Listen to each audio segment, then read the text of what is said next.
উৎসব ভাইয়া, আমি ডাকছি, প্লিজ ভাইয়া একটু এদিকে আসবেন। দূর থেকে প্রভার কথা স্পষ্ট শুনতে পেল না উৎসব। এদিকে এত দূর থেকে প্রভার চেহারাটাও ঠিকভাবে বোঝা যাচ্ছে না। উৎসব আর একটু মনোযোগ দিয়ে দেখলো প্রভার মুখটা। চেনা চেনা লাগছে কিন্তু ঠিক চিনতে পারছে না। মস্তিষ্কের ওপর আরেকটু জোর দিতেই প্রভাকে মনে পড়ে গেল। সাথে সাথেই উৎসবের মুখে হাসি ফুটে উঠল। সে ফোনটা পকেটে রেখে প্রভাতের দিকে এগিয়ে আসতে লাগলো। তা দেখে প্রভা একটা স্বস্তির নিঃশ্বাস নিল। এদিকে উৎসবকে তাদের দিকে আসতে দেখে ছেলেগুলোর ভয়ে গলা শুকিয়ে এলো। একেই তো উৎসব মেয়েদেরকে র্যাগ করা পছন্দ করে না, তার উপর আবার এই মেয়েটা নিজ থেকে উৎসবকে ডাকছে। এখন যদি এই মেয়েটা উৎসবের কাছে কেউ বা পরিচিত হয় তাহলে যে ওরা শেষ, এটা খুব ভালোভাবেই বুঝতে পারছে। উৎসব একেবারে ওদের কাছে আসতেই সবগুলো ছেলে জোরে করে উৎসবকে সালাম করে বলে উঠল, আসসালামু আলাইকুম ভাই। আসলে ভাই আমরা এমনিতেই মজা করছিলাম। আমরা জানতাম না যে ও আপনার কেউ হয়। আর এরকম ভুল হবে না ভাই। ওয়ালাইকুম আসসালাম। প্রশ্ন করার আগে আমি উত্তর দেওয়াটা পছন্দ করি না, সেটা তোরা জানিস না? কথাগুলো উৎসব শান্ত কণ্ঠে বললেও ছেলেগুলোর ভয়ে একেবারে জান বের হয়ে যাওয়ার মতো অবস্থা। ভুল হয়ে গেছে ভাই, ক্ষমা করে দিন। আর হবে না। আজ প্রথমবার বলে ক্ষমা করে দিলাম, দ্বিতীয়বার আর এই ক্ষমা কিন্তু পাবি না, মনে থাকে জানো। উৎসব এবার প্রভার দিকে তাকিয়ে ঠোঁটে বিস্তার হাসি এনে বলল, বাবিটাও কেমন আছো? ভালোই তো ছিলাম ভাইয়া, কিন্তু এনারা আমাকে খুব বিরক্ত করছে। তাই নাকি? তা কি করেছে এরা তোমার সাথে, আমায় বলো। প্রভা কিছু বলার আগেই ছেলেগুলোর মধ্যে থেকে একজন বলে উঠতে ধরল। আমি বলছি, আসলে ভাই আমরা উৎসব ছেলেটার দিকে অগ্নি দৃষ্টিতে তাকাতেই ছেলেটা চুপ হয়ে গেল। তোকে জিজ্ঞেস করিনি তো আমি, অযথা কেন নিজে বিপদ ডেকে আনছিস? প্রভা উৎসবের এই কথাটা শুনে একটু ভয় পেল। কিসের বিপদের কথা বলল উৎসব ছেলেটাকে? উৎসব ছেলেটার উপর থেকে চোখ সরিয়ে নিয়ে প্রভার দিকে তাকিয়ে পুনরায় বলল, তুমি কন্টিনিউ করো বারবিডল। আসলে ভাইয়া, ওরা আমাকে একটা মেয়েকে দেখিয়ে বলছিল তাকে লিপ কিস করতে হবে, না হলে আমাকে যেতে দিবে না এখান থেকে।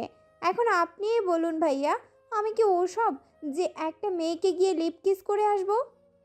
উৎসব ক্ষুব্ধ চোখে ছেলেগুলোর দিকে তাকিয়ে ক্ষিপ্ত কণ্ঠে বলল, তোদের কতবার বলেছে যে মেয়েদেরকে র্যাগ করবি না, কথা মাথায় যায়নি? মনে হচ্ছে তোদের এই ভার্সিটিতে পড়ার ইচ্ছা নেই। উৎসবের হুঙ্কারে ছেলেগুলো কেঁপে উঠল।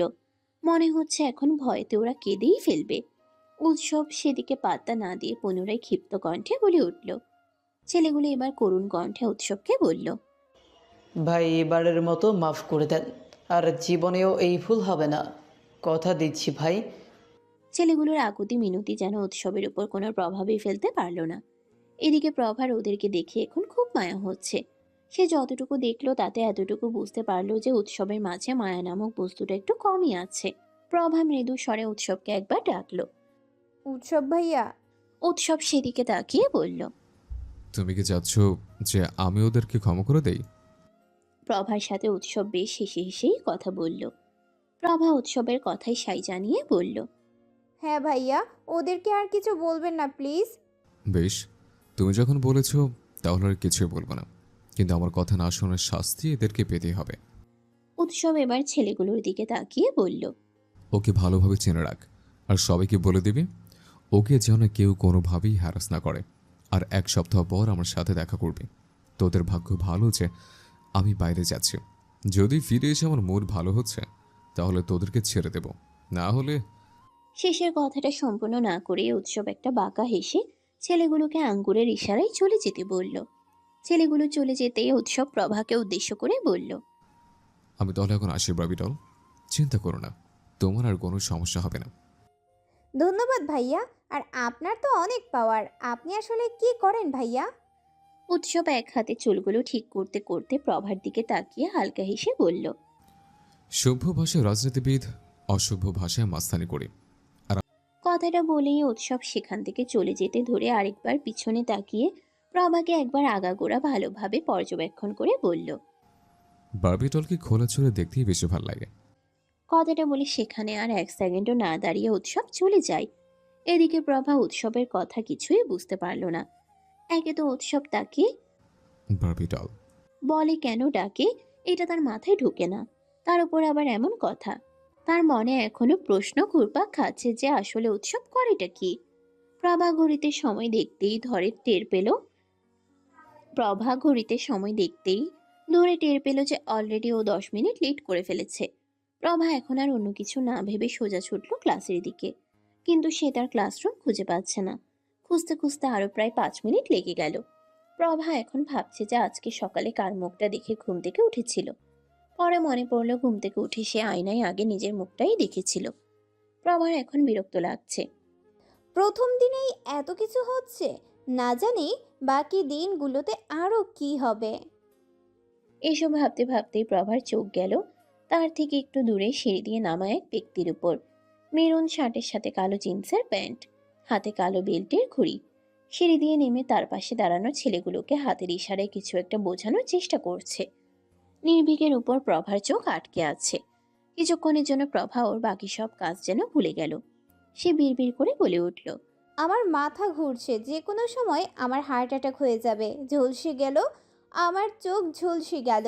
আমি আজ শেষ, একেবারে শেষ। প্রভা আপন মনেই এসব বলছে। এদিকে নির্ভীকের বোঝানো শেষ হলে সে নেমে যেতে নিলে প্রভার সম্বিত ফেরে। বড় ভাই, সে বলে চিৎকার করে নির্ভীকের দিকে দৌড় দিল। এদিকে হঠাৎ এমন ডাকে নির্ভীক থেমে গিয়ে পিছনে তাকায়। ততক্ষণে প্রভা ওর কাছে চলে এসেছে। নির্ভীক ওর দিকে জিজ্ঞাসু দৃষ্টিতে তাকিয়ে বলল, কিছু বলবে? হ্যাঁ, আমাকে চিনতে পেরেছেন? প্রভার কথা শুনে নির্ভীক মনে করার চেষ্টা করলো। প্রভা সেটা বুঝতে পেরে নিজ থেকেই বলল, বড় ভাই, মনে নেই কাল যে অনুষ্ঠানে আপনি আমাকে জায়গা দিলেন, ওই যে আমি পড়ে যেতে ধরেছিলাম, আপনি আমাকে বাঁচিয়েছিলেন, মনে পড়েছে? ও হ্যাঁ, মনে পড়েছে, কিন্তু এইভাবে ডাকছিলে কেন? আসলে আপনি তো বলেছিলেন যে কোনো সমস্যা হলে আপনাকে যেন জানাই। নির্ভীক এবার গুরুতর ভঙ্গিতে তাকিয়ে প্রশ্ন করল।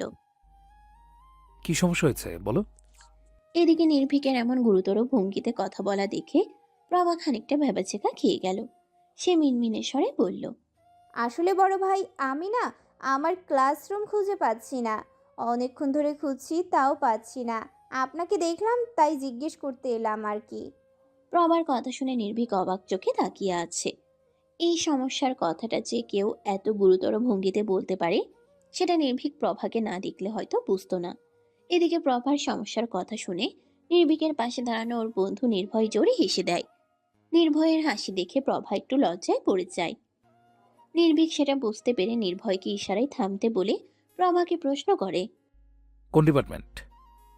প্রভা মাথা উঠিয়ে জবাব দেয়, ইংলিশ। নির্ভয় প্রভার ডিপার্টমেন্টের নাম শুনে বলল। কথাটা শুনে প্রভা আরেক দফা লজ্জায় মাথা নামিয়ে নিল। নির্ভীক প্রভাকে বলল, তোমার রুমটা 3 তলায়, তুমি দোতলায় আছো। 3 তলায় গিয়ে করিডোর দিয়ে সোজা হেঁটে বাম দিকে গিয়ে দ্বিতীয় রুমে যাও। আরেকটা সাহায্য করবেন বড় ভাই? বলো। আসলে আমি লেট হয়ে গেছি। এখন ক্লাসে গেলে যদি স্যার বকে, আপনি আমাকে একটু দিয়ে আসবেন ক্লাসে। আপনি যদি বলেন যে আমি ক্লাসরুম খুঁজে পেতে দেরি করে ফেলেছি, তাহলে স্যার আর কিছু বলবে না। বকবে না, তুমি যাও। না বড় ভাই, স্যার বকবে। আপনি একটু আমাকে রেখে আসুন না প্লিজ। প্রভার কথা শুনে নির্ভীক একটু চুপ থাকলো। তারপর তার পাশের একটা ছেলেকে বলল প্রভার সাথে যেতে। প্রভা সেটা শুনে চট করে বলল, আপনি যাবেন না? নির্ভীক ওর দিকে তাকিয়ে বলল, তোমার বকা না খাওয়া দিয়ে কথা। কে গেল কে না গেল এটা তো তোমার দেখার বিষয় নয়। না মানে বলছিলাম যে উনি গেলে তো আর আপনার মতো কাজ হবে না। ওনার কথা তো নাও বিশ্বাস করতে পারে। ওখানে আমার নাম বললেই যথেষ্ট। প্রভাব ফেলার জন্য সবসময় সব জায়গাতে উপস্থিত থাকার প্রয়োজন নেই। অনেক জায়গায় উপস্থিত না থেকেও নামটা শুনলেই কাজ হয়ে যায়। তুমি ওর সাথে চলে যাও। কথাটা বলেই নির্ভীক ছেলেটাকে প্রভাকে নিয়ে যেতে বলল। প্রভারা সেখান থেকে চলে যেতেই নির্ভয় নির্ভীকের কাঁধে একটা ধাক্কা দিয়ে বলল। নির্ভীক নির্ভয়ের দিকে তাকিয়ে বলল, তোর ছেলেমেয়ের নামে করে দেবো। হয়েছে এবার শান্তি? ভাই, আমি সিরিয়াসলি বলছি, কাউকেই তোর পছন্দ হয় না। এত মেয়ে তোর উপর ক্রাস্ট। কাউকেই তোর ভালো লাগে না। কাউকে কিছু ভালোবাসতে পারিস না? সবাই আমার উপর ক্রাস্ট, কিন্তু কেউ আমাকে ভালোবাসে না। ওদের দৃষ্টি দেখেছিস কখনো? মনে হয় চোখ দিয়ে আমাকে গিলে খাবে। ওরা আমাকে চায় হয় আমার ক্ষমতার জন্য, নয়তো আমার টাকার জন্য। আজ পর্যন্ত ওদের কারো চোখেই আমি আমার জন্য মুগ্ধতা বা ভালোবাসা দেখিনি। ওরা যে আমাকে কি নজরে দেখে সেটা নিশ্চয়ই তোকে বিশ্লেষণ করে বলতে হবে না। যেদিন আমি কারোর চোখে আমার জন্য সত্যিকারের ভালোবাসা দেখব, সেদিন সবাই এই নির্ভীক চৌধুরীর ভালোবাসা দেখবে। হাজার চেষ্টা করেও কোনো মতেই ক্লাসে মনোযোগ দিতে পারছে না প্রভা। একেই তো নির্ভীক তখন সাথে না আসার জন্য মনটা খারাপ, তার উপর আবার সমানে চোখের সামনে নির্ভীকের মুখটা ভেসে উঠছে। সবকিছু মিলিয়ে প্রভার এখন অসহ্য লাগছে। সামনে স্যার যে কি পড়াচ্ছেন সেটাও প্রভার মাথায় ঢুকছে না। ঢুকবেই বা কিভাবে? মনটা তো পড়ে আছে অন্য জায়গায়। এসব ভাবনার মাঝেই প্রভার পিছনে বসা দুটো মেয়ে প্রভাকে ডাকলো। প্রভা পিছনে তাকাতে একজন প্রভার নাম জিজ্ঞেস করলো। প্রভা সৌজন্যমূলক হেসে নিজের নাম বলে ওদের নামও জিজ্ঞেস করলো। তাদের মাঝে টুকটাক আরো কিছু কথা হলো। এক পর্যায়ে তাদের মধ্যে থেকে একজন প্রভাকে বলল, কিছু মনে না করলে তোমাকে একটা কথা জিজ্ঞেস করব। প্রভা মাথা নাড়িয়ে সাই দিয়ে বলল। হ্যাঁ বলো না।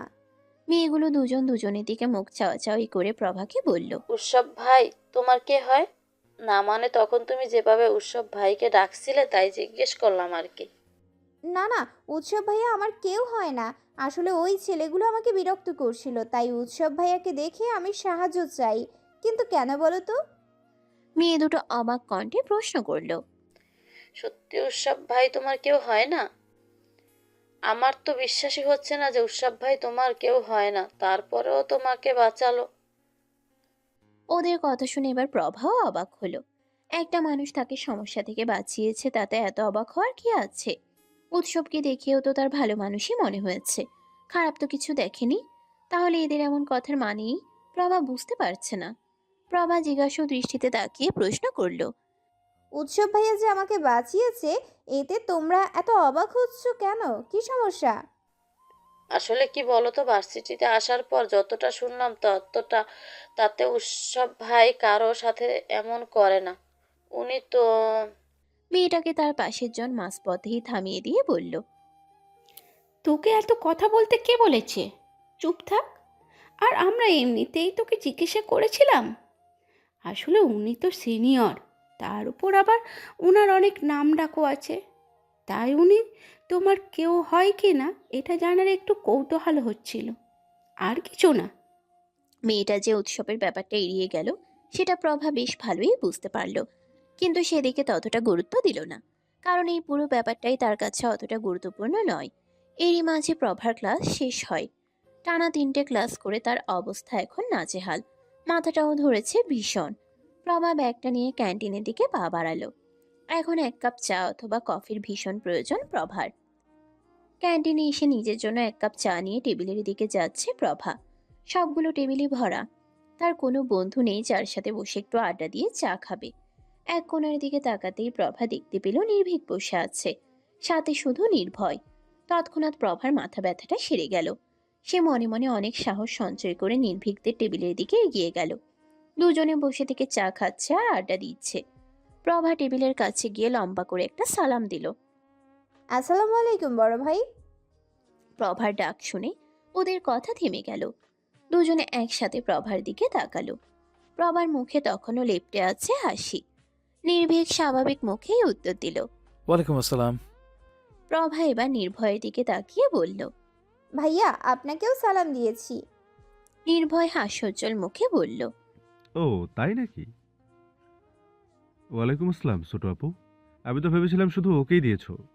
তা এখন কোনো দরকার, নাকি আবার ক্লাসরুম হারিয়ে ফেলেছো? আরে না না ভাইয়া, আমি তো এখানে চা খেতে এসেছিলাম, আপনাদের দেখলাম তাই এগিয়ে এলাম।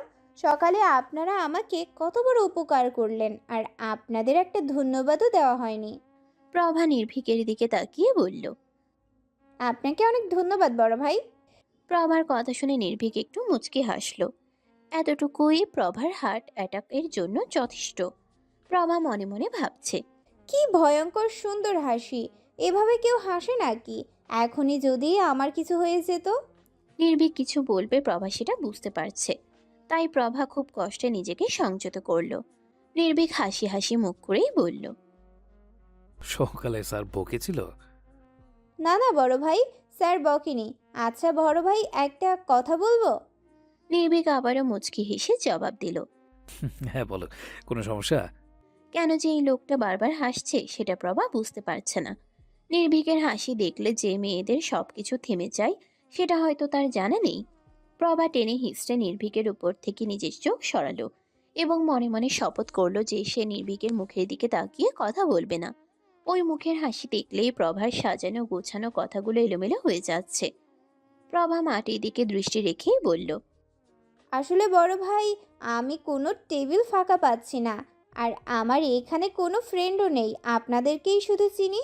তো আপনাদের টেবিলে কি আমাকে একটু বসতে দেবেন? নির্ভীককে উত্তর দেওয়ার সুযোগ না দিয়ে নির্ভয় বলে উঠল, আরে আগে সেটা বলবে তো, এতক্ষণ ধরে অযথা দাঁড়িয়ে কথা বলছো, তুমি বসো। নির্ভয়ের থেকে অনুমতি পেলেও প্রভা বসল না। নির্ভীক যতক্ষণ না তাকে বসতে বলছে ততক্ষণ সে বসবে না। নির্ভীক হয়তো সেটা বুঝতে পারল। সে আবারও হালকা হেসে উত্তর দিল, কিন্তু এবারের হাসিটা আর প্রভার দেখার সৌভাগ্য হলো না। বসতে পারো আমাদের সাথে। কথাটা শুনে প্রভা চট করে মাথা তুলে তাকালো। একটুও সময় ব্যয় না করে সে চেয়ার টেনে বসে পড়ল।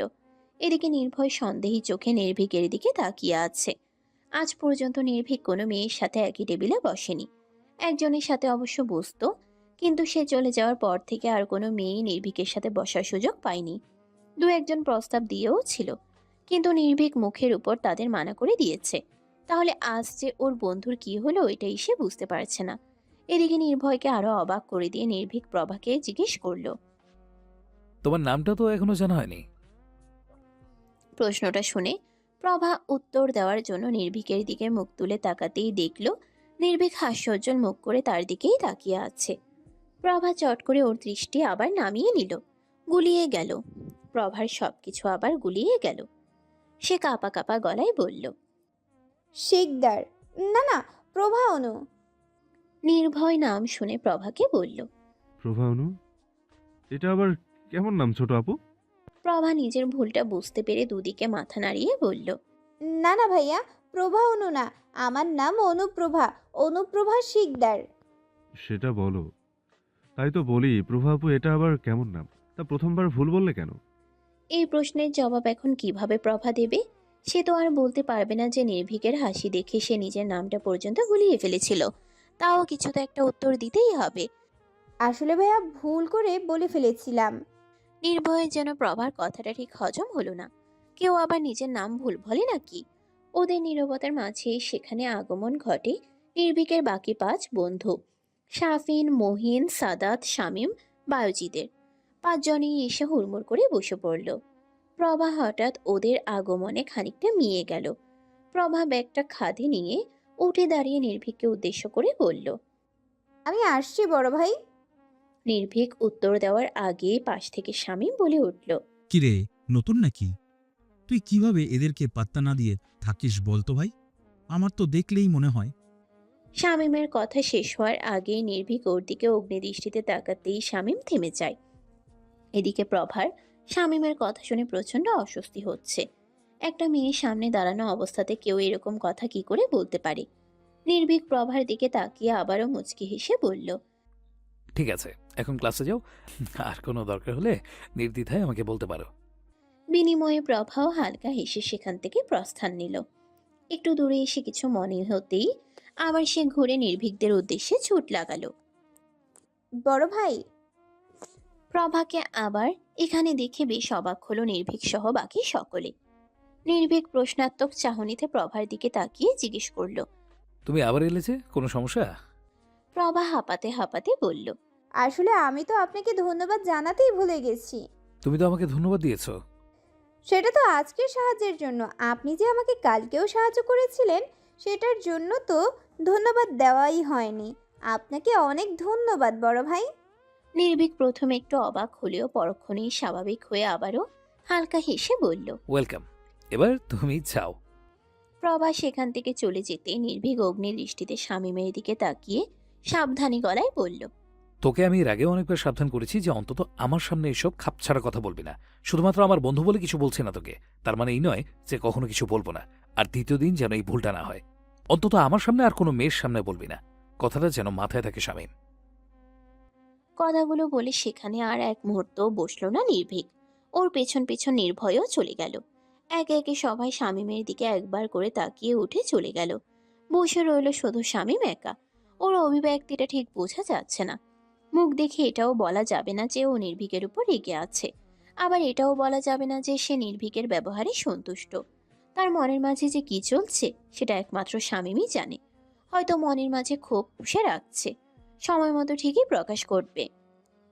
চেয়ারে হেলান দিয়ে চোখ বন্ধ করে কিছু একটা বিষয় নিয়ে গভীর ভাবনায় ডুবে আছে আরাফাত হোসেন। এখন আর কোনো কিছুই তার পরিকল্পনা অনুযায়ী হচ্ছে না। তার এতদিনের সাজানো পরিকল্পনা, তার এতদিনের ইচ্ছে, সবটাই ধীরে ধীরে যেন মাটি চাপা পড়ে যাচ্ছে। এক সময় যার ভয়ে পুরো ভার্সিটি তটস্থ থাকতো, এখন তার নামটাও উচ্চারণ করার মতো সময় কারো কাছে নেই। দলের মাঝে সে যেন এখন একটা অপ্রয়োজনীয় বস্তু। ইচ্ছে হলে থাকো, না হলে বের হয়ে যাও। কিন্তু না, এমনটা চলতে থাকলে কিছুতেই হবে না। তার তো এখনো প্রতিশোধ নেওয়াই হয়নি। সবার চোখে সে তার জন্য আবারও পুরনো সেই ভয়টা দেখতে চায়, কিন্তু কিভাবে করবে সেটা। উৎসবে এখন আর তাকে মানে না, অবশ্য আগেও যে খুব একটা মানত তাও নয়। উৎসবের চোখে আরাফাত হোসেন নিজের জন্য কখনোই ভয় বা সম্মান কোনোটাই দেখেননি। তবুও আগে দু একটা কথা শুনতো, কিন্তু এখন একদম হাতের বাইরে চলে গেছে। বাইরে থেকে যতই দেখাক যে সে আরাফাত হোসেনের কথা শোনে, কিন্তু ভিতরে ভিতরে যে সে আরাফাত হোসেনকে দোয়ানাও সম্মান করে না, সেটা আরাফাত হোসেন খুব ভালো করেই জানে। আর বাকি রইল নির্ভীক। এই ছেলে কোনো দিনই তার হাতের মধ্যেই ছিল না। ভার্সিটিতে আসার পর থেকে ন্যায় বিচার প্রতিষ্ঠার যেন ব্রত নিয়েছে। সকলে অন্তত প্রথম বছরটা নিজেকে একটু দমিয়ে রাখে, কিন্তু এই ছেলে আসার দিন থেকেই মানব সেবা শুরু করে দিয়েছে। বাপ এমপি হওয়াতে আরাফাত হোসেন সরাসরি কখনো কিছু করার সাহসও পায়নি। তখন তাও দলের অন্যান্য বড় নেতারা তার সাথে ছিল, কিন্তু এখন তো তারাও নির্ভীকের দলে ভিড়েছে। আরাফাত হোসেন একটা জিনিস বুঝতে পারে না, এই ছেলের মাঝে এত তেজ আসে কোথায় থেকে। পুচকে ছেলে, অথচ রাজনীতির প্রতিটা প্যাচ যেন তার মুখস্থ। এতদিন ধরে রাজনীতি করেও তিনি যে বিষয়গুলোতে বোকামি করেছেন, নির্ভীক অত্যন্ত দূরদর্শিতার সাথে সে বিষয়গুলো সামাল দিয়েছে। আরাফাত হোসেন নিজেই বিড়বিড় করে বললেন, হবেই তো, বেটার যে রক্তেই রাজনীতি আছে। আর আমার রক্তে যে কি আছে খোদাই জানে। তার বিড়বিড় করার মাঝেই দরজায় কেউ নক করলো। আরাফাত হোসেন চেয়ার থেকে মাথা উঠিয়ে আগন্তুককে ভিতরে আসার অনুমতি দিল। ভিতরে আসতেই আরাফাত হোসেন ছেলেটিকে গম্ভীর কণ্ঠে প্রশ্ন করলো। কেরে, খবর পেয়েছিস উৎসবের? ছেলেটা মাথা নিচু করে জবাব দিল। না ভাই, উনি শহরে নেই, কোথায় গেছে সেটাও কেউ বলতে পারলো না। ছেলেটাকে একটা ধমক দিয়ে রুম থেকে বের করে দিল আরাফাত হোসেন। মনে মনে উৎসবকে হাজার খানেক গালি দিয়ে বলল, সালা, নিজে আসতো একটা হারামি, আবার অন্যদেরকে হারামি বলে। এ মাঝে মাঝে না ইচ্ছা করে কুত্তার বাচ্চায় কুটি কুটি কইরা কয়টা নদীতে ভাসাইয়া দেই। আরও বেশ কিছুক্ষণ উৎসবকে অশ্রাব্য ভাষায় গালিগালাজ করে থামলো আরাফাত হোসেন। হঠাৎই তার ফোনটা বেজে উঠল। ফোনটা হাতে নিয়ে স্ক্রিনে উৎসবের নামটা দেখিয়ে তড়িৎ গতিতে ফোনটা রিসিভ করলো আরাফাত সাহেব। নিজে কিছু বলবে তার আগে ওপাশ থেকে উৎসবের গান গাওয়ার আওয়াজ পেয়ে থেমে গেল। সমুদ্রের পানিতে পা ভিজিয়ে পাড় দিয়ে হাঁটছে উৎসব। আরাফাত হোসেনকে ফোন দিয়ে সে গান গাওয়া শুরু করেছে এখন। যদি দেখার ইচ্ছা হয় তোমার ডিঠুর মনে লয়, কালিন্দির ঘাটে আইসো দুপুরের সময়। যদি দেখার ইচ্ছা হয় তোমার ডিঠুর মনে লয়, কালিন্দির ঘাটে আইসো দুপুরের সময়। আমি জল ভরিবার ছল করিয়া,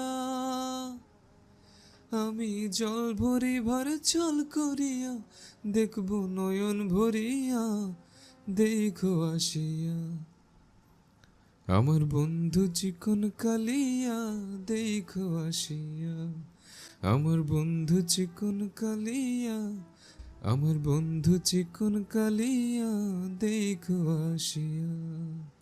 গান বলা শেষ করে উৎসব হো হো করে হাসতে লাগলো। এদিকে রাগেতে আরাফাত হোসেনের গা জ্বলে যাচ্ছে। তিনি তেতে উঠে উৎসবকে কর্কশ গলায় বললেন, এই ছেলে, তুমি মজা করছো আমার সাথে? আমি এদিকে তোমায় খুঁজে মরছি, আর তুমি আমাকে ফোন করে গান শোনাচ্ছ, হ্যাঁ? হোসেন সাহেব, রাগ করছেন কেন? আমি তো জানি আপনি আমায় খুঁজছেন, তাই তো আপনাকে ফোন করে আসতে বললাম। আপনাকে কালিন্দির ঘাটে আসতে হবে না, কক্সবাজার আসলে হবে। আরাফাত হোসেন পূর্বের থেকেও দ্বিগুণ বেশি রেগে গিয়ে বলল, আমার সাথে মজা করছো? আর তুমি কিভাবে জানলে যে আমি তোমাকে খুঁজছি, হ্যাঁ? আস্তে হোসেন সাহেব, আস্তে। আমার সাথে কেউ জোর গলায় কথা বলুক, সেটা আমার একদম পছন্দ না। আর যদি সে ভুলটা কেউ করে তাহলে আর তার গলাটা খুঁজে পাওয়া যায় না। আপনি তো এটা খুব ভালো করে জানেন, তাই না? উৎসবের এক কথাতে আরাফাত হোসেনের সব দম যেন বেরিয়ে গেল।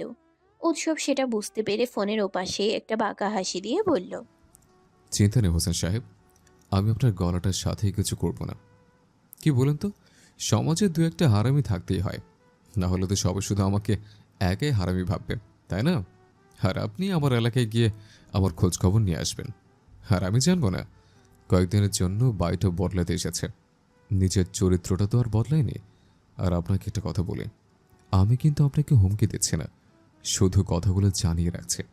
আমার পিছনে লোক লাগানোর চেষ্টা করবেন না। আমি না চাইলে আপনার বাপেরও ক্ষমতা নেই যে আমার খবর আপনার কাছে কেউ পৌঁছে দেবে। প্রথমবার বলে কিছু বললাম না, শুধু যাদেরকে পিছনে লাগিয়েছিলেন আসার আগে সব কটার হাত পা ভেঙেছে। আর জন্য এই ভুলটা না হয়। কি বলুন তো, আমি মানুষটা তো একটু হারামি মার্কা, বলা যায় না। এরপর হয়তো আর ওদেরকে মারার ইচ্ছে হলো না, সোজা ওদের ওস্তাদিই বন্ধ করে দিলাম। তাই বলছিলাম যে একটু সাবধানে থাকবেন, ভুলে যাবেন না যে আপনি এই হারামি মার্কা কাজগুলো যার সাথে করতে চাইছেন সে নিজে আস্ত একটা হারামি। আর এক সপ্তাহ পর আমি চলে আসবো, এর মাঝে আমাকে আর খোঁজার দরকার নেই। প্রয়োজন পড়লে আমি আপনাকে আমার কাছে তুলে নিয়ে আসবো। রাখছি। আরাফাত হোসেনকে কোনো কথা বলতে না দিয়েই উৎসব ফোনটা কেটে দিল। আরাফাত হোসেন কান থেকে ফোন নামিয়ে মেঝেতে ছুঁড়ে মারল। তার মন চাইছে এক্ষুনি গিয়ে উৎসবকে ওই সমুদ্রের পানিতে ডুবিয়ে মারতে, তাহলে সে হয়তো একটু শান্তি পেত। আরাফাত হোসেনকে উৎসব কোনো পাত্তাই দিল না, বলে কিনা নিজের প্রয়োজন হলে তুলে নিয়ে যাবে। তার রাগটা দিনে দিনে তুমুল আকার ধারণ করছে। সে তার এই রাগের আগুনেই উৎসব আর নির্ভীককে পোড়াতে চায়। উৎসবের পিছনে লোক লাগিয়েও কিছুই জানতে পারল না, তবুও এদের হদিস উৎসব দিয়েছে।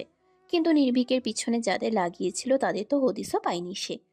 পরে খবর পেয়েছিল দুজনেই শহর ছেড়েই চলে গেছে, আর বাকি একজনের খোঁজ পাওয়া যায়নি এখনো। আরাফাত হোসেনে নিজের কপাল নিজেরই চাপড়াতে মন চাচ্ছে। দুজনকে গালি দিয়ে বলল, এই দুই শালা আমার বাঁচা মুশকিল করে দিয়েছে। শালাদের জন্য রাজনীতিটাও ঠিকভাবে করতে পারছি না। একবার খালি সুযোগ পাই, দুটাকেই সোজা কবরে পাঠাবো। আসসালামু আলাইকুম, কেমন আছো আব্বু? ওয়ালাইকুম আসসালাম। আলহামদুলিল্লাহ ভালো আছি বাবা, তুমি কেমন আছো? আলহামদুলিল্লাহ। আম্মু কেমন আছে? তোমার আম্মু তোমাকে ছাড়া আর কিভাবে ভালো থাকে বলো? সে তো দিনরাত তোমার চিন্তাতেই পড়ে থাকে। তার ছেলে কি করছে, কোথায় যাচ্ছে, ঠিক মতো খাওয়া দাওয়া করছে কিনা, এসব ভাবতে ভাবতে নিজেই অসুস্থ হয়ে পড়েছে। আরহাম চৌধুরীর কথা শুনে নির্ভীক উদ্বিগ্ন গলায় প্রশ্ন করল, কি হয়েছে আম্মুর? আমাকে ফোনটা দাও তো আব্বু। আরহাম চৌধুরী তার পাশে শুয়ে থাকা নাফিসা বেগমকে ফোনটা দিলেন। হ্যালো বাবা, কেমন আছো তুমি? এসব আমি কি শুনছি আম্মু? তুমি নাকি আমার জন্য চিন্তা করতে করতে নিজের শরীর খারাপ করছো? আরে না না বাবা, তেমন কিছু হয়নি, ওই একটু প্রেশার ফল করেছিল, আর কিছু না। আমি যদি আর একদিন শুনেছি যে তুমি আমার জন্য আজে বাজে চিন্তা করে নিজের শরীর খারাপ করছো, তাহলে কিন্তু আমি আর তোমার সাথে কথাই বলবো না। আচ্ছা বাবা ঠিক আছে, এখন তুই বল তো রাতে খেয়েছিস? না আম্মু, এখনো খাওয়া হয়নি। আসলে একটু আগেই বাইরে থেকে ফিরলাম তো, এখন আমরা সবাই মিলে রান্না করছি। নির্ভীকের কথা শুনে নাফিসা খানিকটা ছুটে গিয়ে বললেন, এই জন্যই বলেছিলাম যে আমার কাছ থেকে পড়াশোনাটা শেষ কর। আমার কাছে থাকলে কি আর আমার এত চিন্তা করা লাগতো? কি দরকার ছিল ওই মেয়েটার পিছু পিছু অত দূর চলে যাওয়ার? শেষের কথাটাই নির্ভীক একটু থমকে গেল। কেন যে সবাই তার পুরনো ক্ষতটাকে আঘাত করে? সে যত এই কথাগুলো ভুলতে চায়, সবাই যেন ততটাই উদ্গ্রীব হয়ে ওঠে তাকে সেই কথাগুলো মনে করিয়ে দেওয়ার জন্য। কেউ কি বুঝতে পারে না যে নির্ভীক পুরনো সে ক্ষতগুলো কাটিয়ে উঠতে চায়? আম্মু, ওর কথা কি না তুললে হয় না? কেন বারবার ওর কথা বলে আমাকে ওর কথা মনে করিয়ে দাও? আরহাম চৌধুরী নাফিসা বেগমকে কিছু বলতে না দিয়ে নিজে ফোনটা নিল। হ্যাঁ নির্ভীক, তোমার কাজ কেমন চলছে? ছাত্র ইউনিয়নের সহসভাপতির দায়িত্ব ঠিকমতো পালন করতে পারছো তো? নির্ভীক বুঝতে পারল যে তার বাবা কথা ঘোরানোর চেষ্টা করছে, তাই সেও আর সে বিষয়ে কথা বাড়ালো না। ভালোই যাচ্ছে আব্বু। আমি সবটা দিয়ে আমার দায়িত্ব পালন করার চেষ্টা করছি। আমি তো জানি যে আমার ছেলে সবটা সামলাতে পারবে। I am proud of you my son. Thanks আব্বু। ওয়েলকাম। তোমার সাথে কিছু কথা ছিল আমার।